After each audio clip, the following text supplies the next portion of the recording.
On the morning of the 4th of November 1966, the Arno River entered the Biblioteca Nazionale Centrale di Firenze at 6:50 in the morning. The library had been built beside the river deliberately because the Arno had been Florence's lifeblood for 8 centuries. It was the river that rinsed the fabrics, powered the mills, and carried the trade that made the city the center of the Renaissance world. By 1966, the library held more than 5 million volumes. That morning, the water came through the basement walls and rose through the floors within hours, carrying 600,000 tons of mud, rubble, heating oil from ruptured tanks, and raw sewage. By the time it receded, more than 1 million volumes had been submerged. 300,000 books, 400,000 periodicals, 60,000 journals.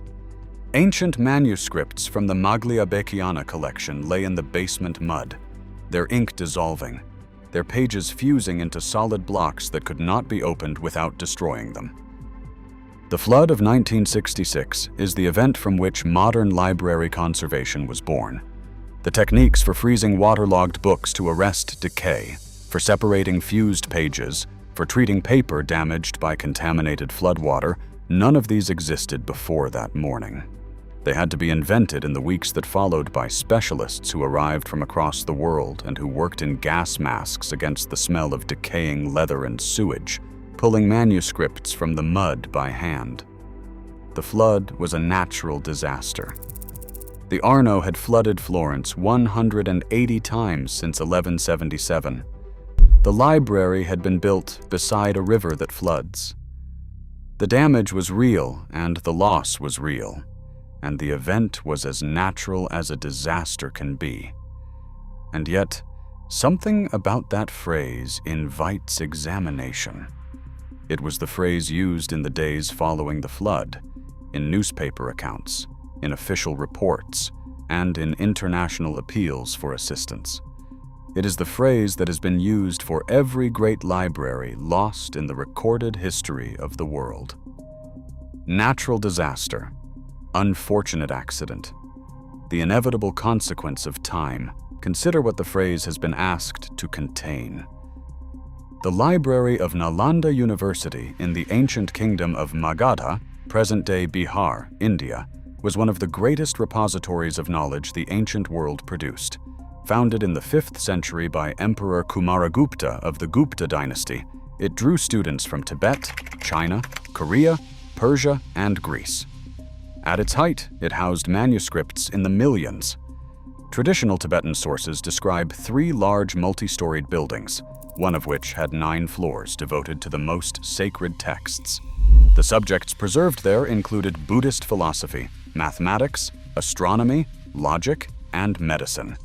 Students had to pass a rigorous examination merely to enter its gates. In 1193, Muhammad Bakhtiar Khilji's army arrived. The library burned for 3 months.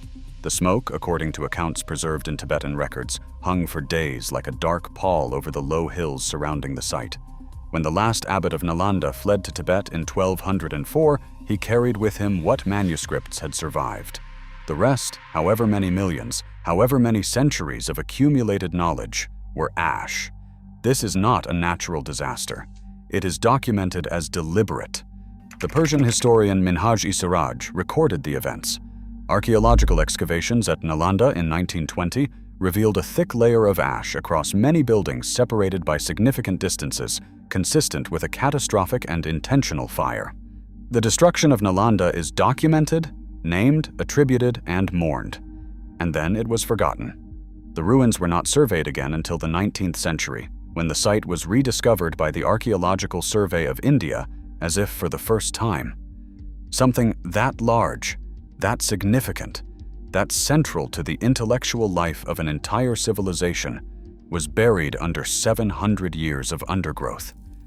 It was rediscovered as if new. Consider the library that followed Nalanda as the center of the world's knowledge.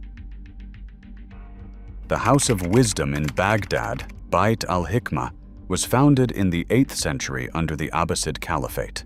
It was not merely a library, it was a translation center, an academy, and a research institute simultaneously, a place where Muslim, Christian, and Jewish scholars worked alongside one another, translating the texts of Greece, Persia, and India into Arabic, not only preserving the originals, but building upon them. The algebra of al-Khwarizmi was produced there, and the optics of Ibn al-Haytham. Advances in astronomy, medicine, and engineering followed, advances that Europe would not independently arrive at for centuries. On the 13th of February, 1258, Hulagu Khan's Mongol army entered Baghdad after a 12-day siege. What followed lasted 1 week. The mosques were destroyed. The hospitals were destroyed. The libraries were destroyed. The books from Baghdad's collections were thrown into the Tigris River in quantities that contemporary chroniclers described in language that has never left the historical record. The river ran black with ink. So many books were thrown in, according to one account, that they formed a bridge of manuscripts across the water, dense enough to support a man on horseback. The river ran black with ink. This is what the deliberate destruction of a library looks like from the outside.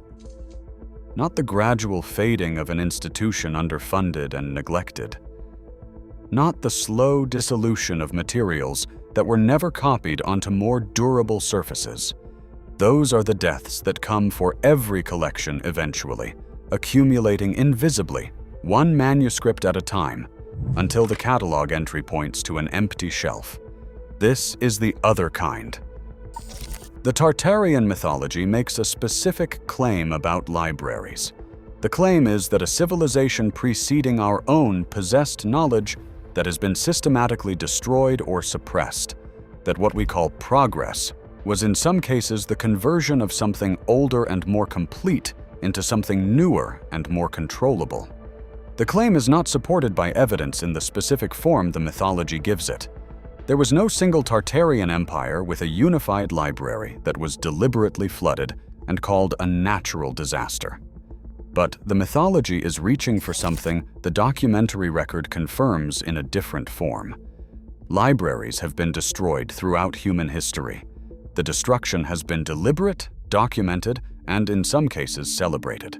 The Mongols who threw the books of Baghdad into the Tigris knew they were books. Bakhtiar Khilji's soldiers who set fire to Nalanda knew they were manuscripts. Bishop Theophilus, who supervised the destruction of the Serapeum in 391, knew it was a library. They understood what they were eliminating. And in every case, the destruction was followed by a forgetting in which the destroyed tradition was absorbed, reframed, or simply lost. The knowledge migrated where it could. What could not be carried was ash.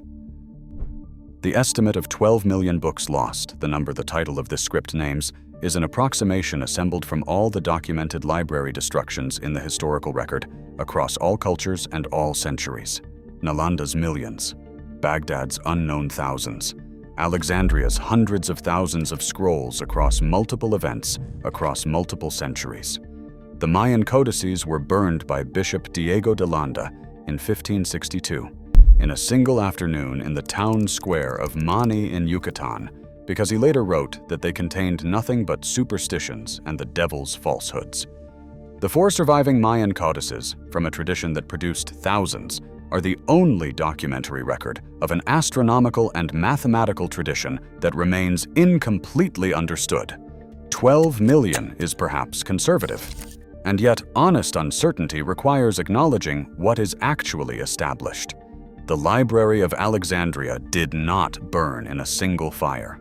It declined over centuries through underfunding, neglect, political instability, and the gradual obsolescence of papyrus scrolls that were never transcribed onto more durable materials. Strabo visited Alexandria 20 years after Caesar's famous fire and found the Museion still functioning. The library ended the way most things end, gradually, and then suddenly, and then completely.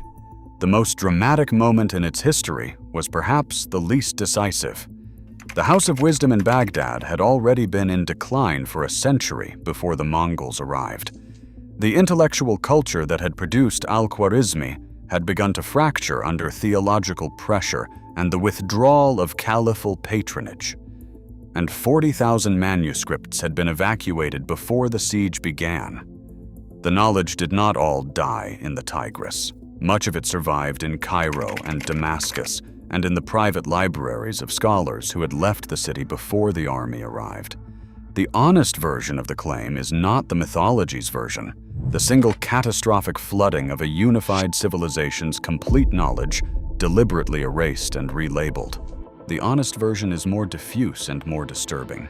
Libraries have been destroyed continuously. The destruction has been deliberate and accidental, and the product of neglect, and the product of conquest, and the ordinary mortality of organic materials. What has been lost cannot be fully enumerated because the catalog of what was lost did not survive the loss. We know approximately what we had because of what remains. We do not know what we are missing because the record of what was missing went with what was missing. On the morning of the 4th of November, 1966, the Arno River entered the Biblioteca Nazionale Centrale and damaged more than 1 million volumes. But something else was also damaged that morning, something that recovery reports noted with particular concern in the days that followed. 6 million catalog cards were also submerged in the flood, the cards that recorded what the library held. One of the first and most urgent tasks in the recovery was not the rescue of the books, but the reconstruction of the records that described what the books were. Because without the catalog, the library did not know what it had lost. Without the list of what had existed, there was no way to determine what no longer existed. The catalog was damaged before most people knew the books were wet. This is perhaps the clearest image the historical record offers of how knowledge disappears. Not in a single catastrophic fire, not in a river running black with ink, not in smoke hanging for days over low hills. It disappears when the record of its existence is lost before anyone thinks to protect it. It disappears when the catalog floods before the books. It disappears when the tradition of copying is interrupted before the originals decay. It disappears when the scholars who carry it in memory are killed or scattered before they can write it down again. The mythology says a civilization's knowledge was deliberately destroyed and called something else.